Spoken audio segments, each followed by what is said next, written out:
Hello friends, welcome to my channel Shiksha Sathiyara. Friends, RRB NTPC exam 2025 9 जून को जो third shift में एग्ज़ाम था वो समाप्त हो चुका है और अभी तक 9 जून को जो सेकंड शिफ्ट का एग्ज़ाम एनालिसिस नहीं देखा है तो इसी वीडियो के डिस्क्रिप्शन में डाल दिया जाएगा, आप वहां से जाकर देख सकते हैं। दोस्त, वीडियो डालने में काफ़ी लेट हो जा रहा है क्योंकि दोस्त तबीयत जो है सही नहीं है। खैर दोस्तों, इस वीडियो में आप लोगों को जो क्वेश्चन है 100% एक्यूरेट के साथ बताया जाएगा, जो एक भी गलत नहीं होगा। तो चलिए दोस्त, बिना देर किए हुए क्वेश्चन की ओर बढ़ते हैं। दोस्त, एक और जरूरी बात, अगर आप इस चैनल पर नए हैं तो प्लीज़ चैनल को सब्सक्राइब कर लीजिए और वीडियो को लाइक करके बेल आइकन को दबा दीजिए, क्योंकि आने वाला हर पेपर का एनालिसिस इसी चैनल के माध्यम से किया जाएगा। तो चलिए दोस्त, क्वेश्चन की ओर देखते हैं। पहला क्वेश्चन है जो इसी शिफ्ट में पूछा है, who is the author of the book Gita Rahasya, यानी गीता रहस्य पुस्तक के लेखक कौन है। तो मैं आपको बता दूं कि गीता रहस्य बुक के लेखक बाल गंगाधर तिलक हैं। यह भी जानने योग्य है, हो सकता है क्वेश्चन आपसे पूछ दे कि यह पुस्तक जो है यानी गीता रहस्य पुस्तक कब लिखा गया था। तो 1908 से 1914 के बीच लिखा गया था। यह भी पूछ सकता है कि कहाँ लिखा गया था। तो आपको बता दूं कि मांडले जेल में, जो कि बर्मा में है, वहीं लिखा गया था। इसके अलावा ये भी क्वेश्चन पूछ सकता है कि स्वराज मेरा जन्मसिद्ध अधिकार है और हम इसे लेकर रहूँगा। ये नारा बाल गंगाधर तिलक ने ही दिया था। ठीक है, नेक्स्ट क्वेश्चन की ओर बढ़ते हैं। Where was the 58th annual meeting of the board of governors of the Asian development bank held, यानी एशियाई विकास बैंक के बोर्ड ऑफ गवर्नर के 58वीं वार्षिक बैठक कहाँ आयोजित की गई थी। तो मैं आपको बता दूं, मिलान इटली में 4 से 7 मई 2025 तक ये बैठक की गई थी, यानी आयोजित की गई थी। इसके अलावा हो सकता है आपसे क्वेश्चन पूछ दे कि भारत का प्रतिनिधित्व किसने किया। तो आप सही मार्क कराइएगा, जो है निर्मला सीतारमण ने, केंद्रीय वित्त मंत्री हैं, वही प्रतिनिधित्व किए थे। इसके अलावा क्वेश्चन ये भी पूछ सकता है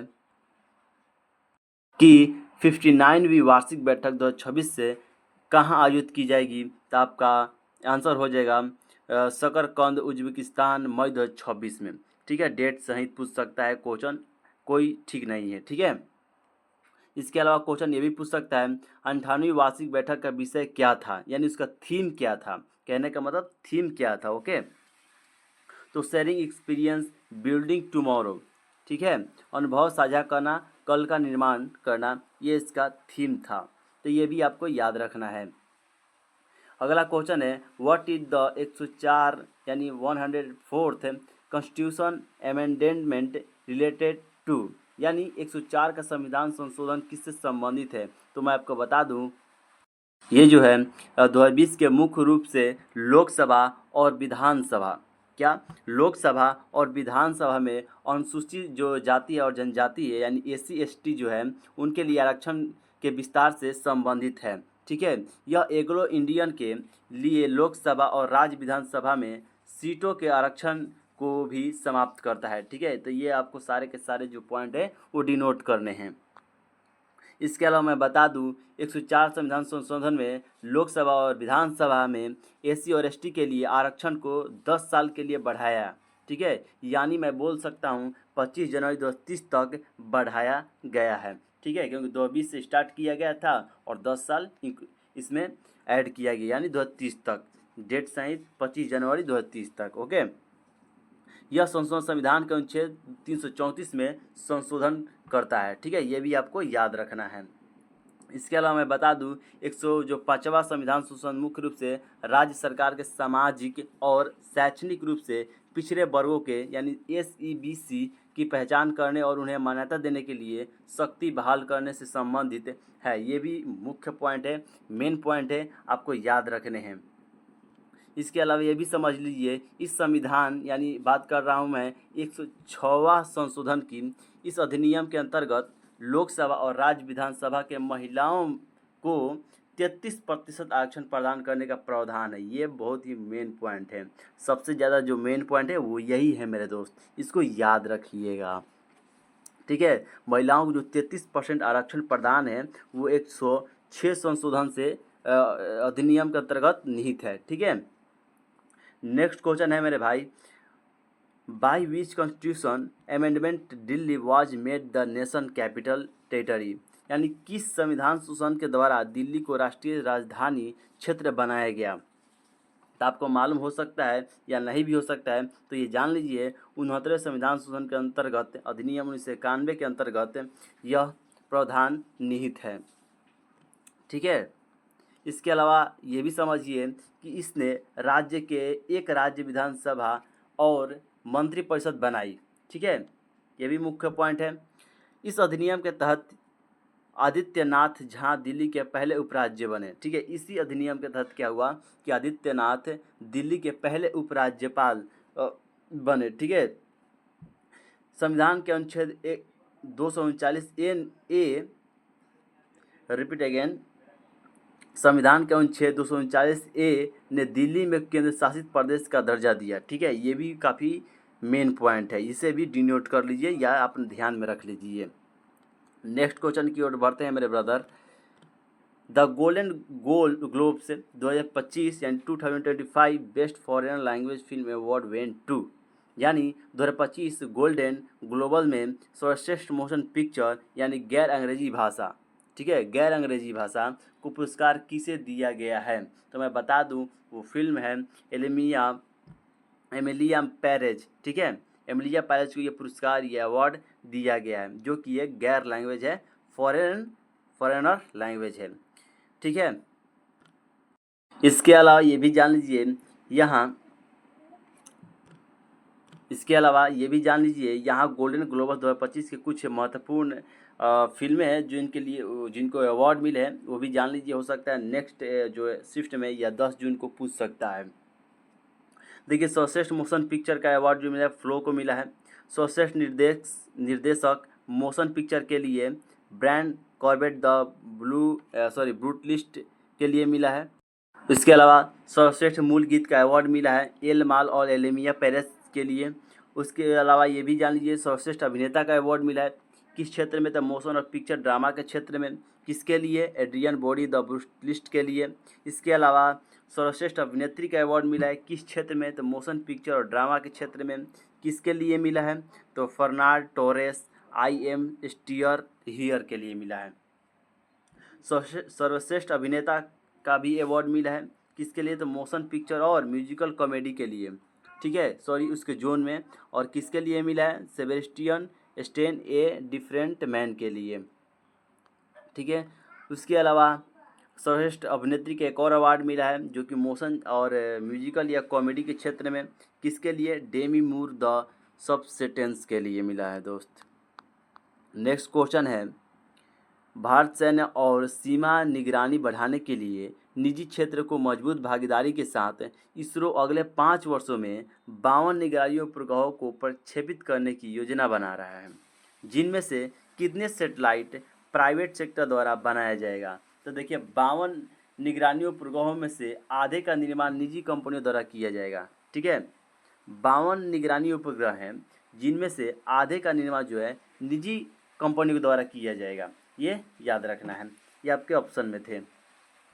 नेक्स्ट क्वेश्चन है, हमारे भोजपुरी इंडस्ट्री से क्वेश्चन आया है, शारदा सिन्हा को किस भाषा में गायन के लिए प्रसिद्ध माना जाता है। आप जानते हैं कि भोजपुरी की ये बेस्ट सिंगर थी जो कि एक एल्बम निकालती थी। ठीक है, देखिए भोजपुरी और मैथिली ये सिंगर थी। ठीक है, नेक्स्ट क्वेश्चन पर ध्यान देंगे हम लोग, उससे पहले हम लोग फैक्ट्स पर ध्यान देंगे।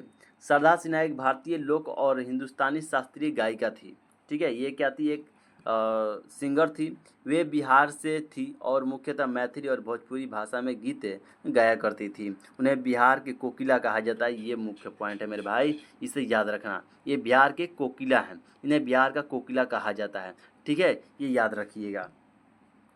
नेक्स्ट क्वेश्चन है, who attack the moderator using the safety valve principle. Safety valve सिद्धांत का उपयोग करते हुए नरपंथियों पर किसने हमला किया था। तो आपको बता दूं कि लाला लाजपत राय ने नरपंथियों पर हमला किया था। ठीक है, एक यहाँ क्वेश्चन पूछता है दोस्त, सेफ्टी वाल्व का सिद्धांत कब दिया गया था और किस में दिया गया था। और किसने दिया था? ये 3 क्वेश्चन जो है पूछा जाता है। तो सेफ्टी वॉल्व का सिद्धांत जो है लाला लाजपत राय ने दिया था, ठीक है, ये याद रखिएगा, लाला लाजपत राय। ओके, लाला लाजपत राय ने दिया था। कब दिया था? तो ये भी याद रखिएगा, 1916 में दिया था। किस थी अपने बुक में दिया था? यंग इंडिया में दिया था, ठीक है, यंग इंडिया में। ये याद रखिए, ये 3 क्वेश्चन मुख्य हैं जो कि हर एग्जाम में पूछे जाते हैं, और इसमें भी हो सकता है नेक्स्ट जो शिफ्ट है 10 तारीख को, उसमें पूछ सकता है। एक और क्वेश्चन है जो इसी शिफ्ट में पूछा है, 3 मई 2025 को किस देश में संघीय चुनाव हुआ था? तो मैं बता दूं कि यह चुनाव जो है ऑस्ट्रेलिया में किया गया, ठीक है, ऑस्ट्रेलिया इसका आंसर होगा, ऑस्ट्रेलिया में किया गया था। थोड़ी फैक्ट से उस पर ध्यान देते हैं हम लोग। इसमें क्या हुआ था? संघीय चुनाव हुआ था जो कि 3 मई 2025 को हुआ था ऑस्ट्रेलिया में, ठीक है। इस चुनाव में क्या हुआ था? तो लेबर पार्टी ने ऐतिहासिक जीत हासिल की थी फ्रेंड्स, ऐतिहासिक पार्टी, ठीक है, सॉरी, ऐतिहासिक जीत हासिल की थी, जिसमें इन्होंने हाउस ऑफ रिप्रेजेंटेटिव्स की 150 सीटों में कम से कम 40 सीट पर दर्ज हासिल की थी, यानी 40 कह रहा हूँ, 94 सीटों पर इन्होंने जीत हासिल की थी, जो पार्टी के इतिहास में सबसे अधिक जीत माना जाता है। यह जीत प्रधानमंत्री एंथनी अल्बनीज, याद रखिएगा नाम, प्रधानमंत्री एंथनी अल्बनीज के नेतृत्व में हुई थी। ये आपको इम्पोर्टेंट है मेरे फ्रेंड्स, याद रखिएगा इसे।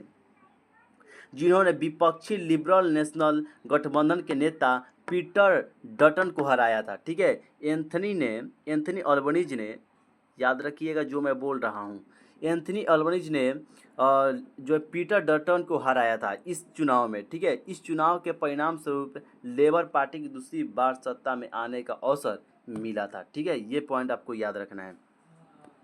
नेक्स्ट क्वेश्चन है मेरा भाई, BR अम्बेडकर की 69वीं पुण्यतिथि जिसे महापरिनिर्वाण दिवस के रूप में मनाया जाता है, वह किस तारीख को मनाया जाता है? 14 अप्रैल को, ठीक है, ठीक है, कब मनाया जाता है? 14 अप्रैल, सॉरी 14 अप्रैल में दोस्त होगा ये 6 दिसंबर को, ठीक है, 6 दिसंबर महापरिनिर्वाण निर्वाण दिवस मनाया जाता है, ठीक है, इसी तारीख को।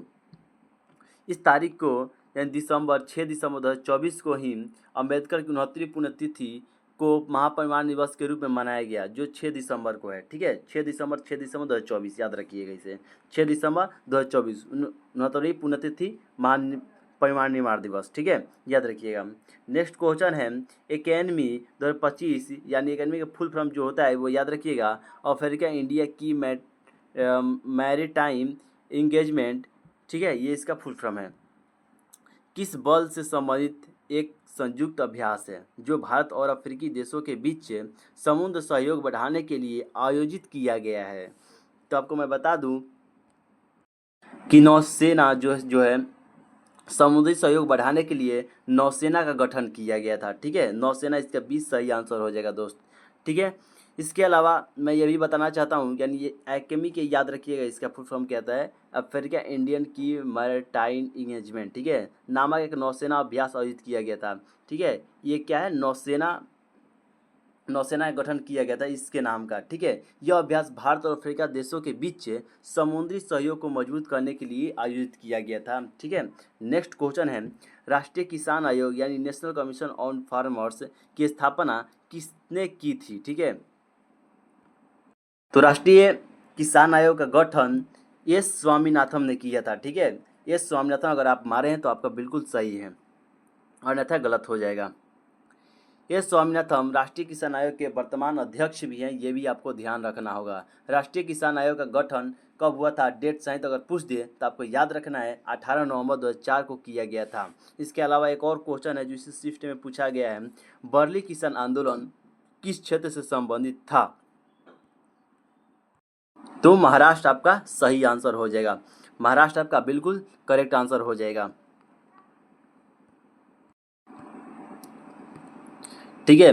बर्ली किसान आंदोलन महाराष्ट्र के बर्ली क्षेत्र में हुआ था, ये आपको ध्यान रखना है। इसके अलावा यह किसके विद्रोह में लड़ा गया था? तो ब्रिटिश सरकार के विद्रोह में लड़ा गया था, ठीक है। इसमें किस चीज़ की मांग हुई थी ये भी ध्यान रखना। तो इसमें मुख्य रूप से जमींदारों को शोषण से मुक्ति, जमींदारों के अधिकारों की रक्षा और बेहतर कृषि पद्धति की मांग हुई थी। इसके अलावा ये भी क्वेश्चन एक पूछा है, हिमालय के सबसे ऊपरी भाग में स्थित श्रृंखला को क्या कहते हैं? तो आप याद रखिएगा, हिमालय के सबसे ऊपरी जो भाग है, ऊपरी जो मान लीजिए ये हिमालय है, इसके सबसे ऊपरी जो भाग है इसको हम लोग हिमाद्री कहते हैं, और इसे एक और नाम से भी जाना जाता है, उसे बृहत के नाम से जाना जाता है। ठीक है, ये भी आपको ध्यान रखना होगा।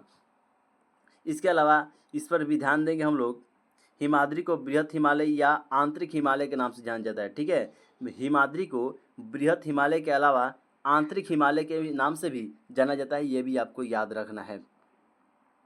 नेक्स्ट क्वेश्चन है मेरे फ्रेंड्स, निम्नलिखित में से कौन सा अप्रत्यक्ष कर है? ठीक है, यानी इनडायरेक्ट कर है।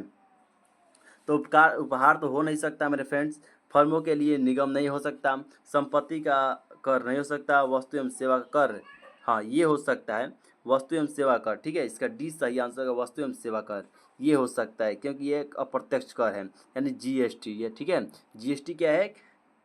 अप्रत्यक्ष कर है। नेक्स्ट क्वेश्चन है जो इसी शिफ्ट ने पूछा है, ठुमरी निम्नलिखित में से किस राज्य को लोक संगीत है? ठीक है, ठुमरी किस राज्य का लोक नृत्य है? ठुमरी है जो फ्रेंड्स उत्तर प्रदेश का मुख्य नृत्य है। ठीक है, एक और क्वेश्चन है जो इसी शिफ्ट ने पूछा है, चंद्रगुप्त द्वितीय यानी जिसे विक्रमादित्य भी कहते हैं के बाद गुप्त साम्राज्य के शासक किसके संभाला था? तो देखिए वो कुमार गुप्त हो जाएंगे, कुमार गुप्त प्रथम, इसका सी सही आंसर हो जाएगा। चंद्रगुप्त द्वितीय के बाद उसका पुत्र जो है कुमार गुप्त प्रथम था, उसी ने गुप्त साम्राज्य का शासन संभाला। ठीक है, अब इसके शासन काल का देखते हैं, हो सकता है एग्जाम में पूछता भी है और पूछ भी देता है, और हर एग्जाम में पूछता है। ठीक है, तो श्रीगुप्त एवं घटोत्कच का जो शासन काल है 275 से 319 ईस्वी, चंद्रगुप्त प्रथम का जो शासन काल रहा है 319 से 375, समुद्रगुप्त का रहा है 325 से 375। ठीक है, ये याद रखना है आपको सारे के सारे। वही चंद्रगुप्त द्वितीय या विक्रमादित्य के जो रहा है वो 375 से 413, कुमार गुप्त का ये स्क्रीनशॉट आप इसका ले सकते हैं। ठीक है, इसमें कोई दिक्कत नहीं है। देखते हैं नेक्स्ट क्वेश्चन जो आपके इस शिफ्ट में पूछा है, 1773 के रेगुलेटिंग एक्ट के अनुसार मद्रास और बॉम्बे के प्रेसिडेंसी किसके रिपोर्ट करती है? तो इसका आंसर हो जाएगा दोस्त बंगाल गवर्नर जनरल के। ठीक है, ये इसका आंसर है बंगाल गवर्नर जनरल के। नेक्स्ट क्वेश्चन हो जाएगा, आयु वर्ग में भारत में बेरोजगारी की दर लगभग कितनी रही है? तो आयु दर में जो भारत की बेरोजगारी दर रही है, आप लोगों को मालूम होगा चाहे नहीं भी मालूम होगा वो है 3.2% रहा है। ठीक है, जो काफ़ी कम रहा है। ठीक है, और इसके हम लोग PLFS की बात करते हैं। एक रिपोर्ट के मुताबिक वर्ष 2022 और 23 में 15 वर्ष और उससे अधिक आयु वर्ग के लोग जो हैं भारत के वार्षिक बेरोजगारी दर 3.2% रही है। ठीक है, एक रिपोर्ट के मुताबिक बता रहा हूँ मैं, ये रिपोर्ट निकल कर आया है कि 2022 से 23 में 15 वर्ष के जो बच्चे हैं या उससे अधिक आयु वर्ग के लोग जो हैं भारत के वार्षिक बेरोजगारी दर 3.2% रही है। ठीक है, नेक्स्ट क्वेश्चन है दोस्त, निम्न से किस अनुच्छेद में, सॉरी तबीयत थोड़ा डाउन है दोस्त, ठीक है, निम्न से किस अनुच्छेद में राज्य के नीति निदेशक यानी DPSP, देखिए DPSP से बहुत सारा क्वेश्चन पूछ रहा है अगर आप पेपर एनालिसिस हर वीडियो देखते हैं तो। ठीक है, देखिए आप जो टेक्नीशियन का एग्ज़ाम था या कांस्टेबल का भी एग्ज़ाम था 2025 में, वो सारे के सारे पेपर उठा कर आप देख लीजिए, DPSP से क्वेश्चन पूछ रहा है। ठीक है, तो आप DPSP का जो जितना भी क्वेश्चन है मेन उसको रिवाइज करके ही जाइएगा आप लोग एग्ज़ाम में, अगर आने वाले दिनों में आपका एग्ज़ाम है तो। ठीक है, उसके अलावा आप एक और काम कर सकते हैं, हमारे चैनल को सब्सक्राइब कर सकते हैं, वीडियो को लाइक कर सकते हैं और शेयर कर सकते हैं। ठीक है, तो बढ़ते हैं नेक्स्ट क्वेश्चन की ओर, यानी इसी क्वेश्चन की ओर, निम्न से किस अनुच्छेद में राज्य के निधि निषेध तत्व यानी DPSP के अनुप्रयोग का उल्लेख किया गया है? क्या आप लोग बता सकते हैं किस में किया गया है? ठीक है, तो अनुच्छेद 37 में इसका उल्लेख किया गया है। ठीक है, DPSP का। ठीक है, इसके अलावा यह स्पष्ट करता हूँ कि नीति निषेध तत्व न्यायालयों द्वारा परिवर्तनीय नहीं है। ठीक है। यह न्यायालय द्वारा परिवर्तन नहीं किया जा सकता, इसमें कोई भी बदलाव चेंजिंग नहीं किया जा सकता। ये मान लो आजकल के दिन में इसमें कोई त्रुटि दिखाई दी या नहीं भी दिखाई दी या सुधार करना हो तो इसमें नहीं किया जा सकता, क्योंकि यह अनुच्छेद 37 कहता है कि इसमें कोई परिवर्तन नहीं किया जा सकता। ठीक है। उसके अलावा एक और क्वेश्चन आया है, शक शासक जिन्हें एस्किथियन भी कहा जाता है किस क्षेत्र में आए थे? तो मैं आपको बता दूं कि ये जो है मध्य एशिया में आए थे। ठीक है। इसका मध्य एशिया अगर मारे हैं तो आपका करेक्ट आंसर हो जाएगा। ठीक है, मध्य एशिया। ठीक है। इसके अलावा एक और क्वेश्चन है, अस्मिता ऋण योजना। ठीक है। अस्मिता ऋण योजना किस बैंक द्वारा शुरू की गई एक विशेष ऋण योजना है? तो यह जो है भारतीय यानी SBI द्वारा शुरू किया गया एक लॉन्च किया गया एक योजना है। ठीक है। ये इसका जो आंसर हो जाएगा वो SBI हो जाएगा। ठीक है। नेक्स्ट क्वेश्चन है, कंप्यूटर में किस सुविधा के माध्यम से बार बार किसी एप्लीकेशन की एक ही फाइल को जल्दी और आसानी से एक्सेस या क्रिएट किया जा सकता है? तो आपका सही आंसर हो जाएगा दोस्त क्लिक एक्सेस। ठीक है। आपका सही आंसर हो जाएगा क्विक एक्सेस। ठीक है। MS ऑफिस में 365 में से किसी भी टेक्स्ट से, ठीक है, 365 में से किसी भी टेक्स्ट से फॉर्मेटिंग जैसे कि बोल्ड, इटैलिक, अंडरलाइन आदि को हटाने के लिए कौन सी कीबोर्ड शॉर्टकट कुंजी का उपयोग किया जाता है? ये क्वेश्चन है। ठीक है दोस्त, ये क्वेश्चन है। ठीक है। 365 में किसी भी टेक्स्ट को डिजिटल फॉर्मेटिंग जैसे बोल्ड, इटैलिक, अंडरलाइन आदि को हटाने के लिए कौन सी कीबोर्ड कुंजी का उपयोग किया जाता है? तो आपको मैं बता दूं कि आप space bar, control+ space bar दबाइएगा तो आपको ये इटली फॉर्मेटिंग की हटाया जा सकता है। नेक्स्ट क्वेश्चन है, स्मार्ट सिटीज मिशन के अंतर्गत केंद्र सरकार ने कुल कितने राशि आवंटित की थी? तो 4800 करोड़। ठीक है। 4800 करोड़ जो है राशि आवंटित की थी। ठीक है। नेक्स्ट क्वेश्चन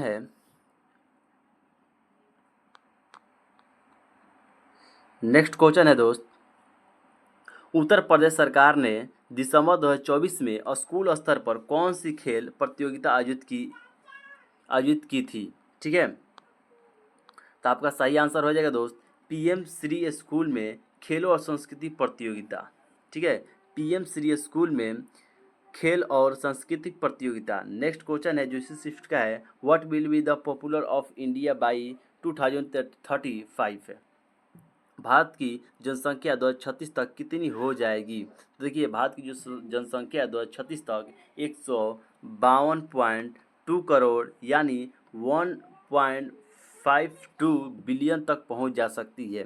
ये 2036 तक अनुमान लगाया गया है।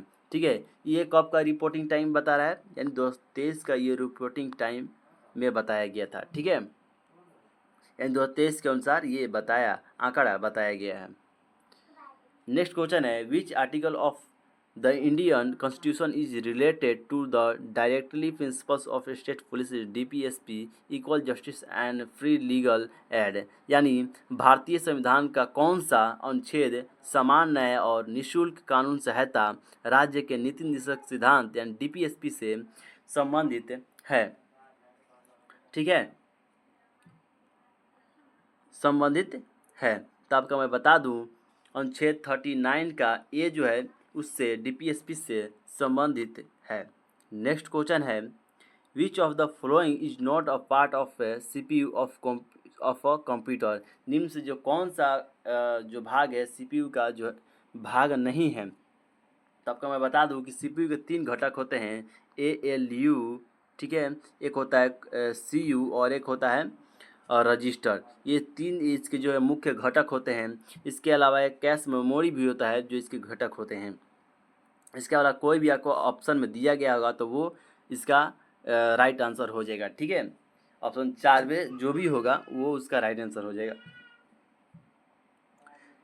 कह रहा है चिदम्बरम पिल्लई भारत के स्वतंत्रता सेनानी थे, किस क्षेत्र से संबंधित थे? तो आपको मालूम होगा, ये तो बार बार क्वेश्चन रिपीट करता है, तमिलनाडु के तिरुवल्लम से जिले के अट्टापीडारम से संबंधित थे।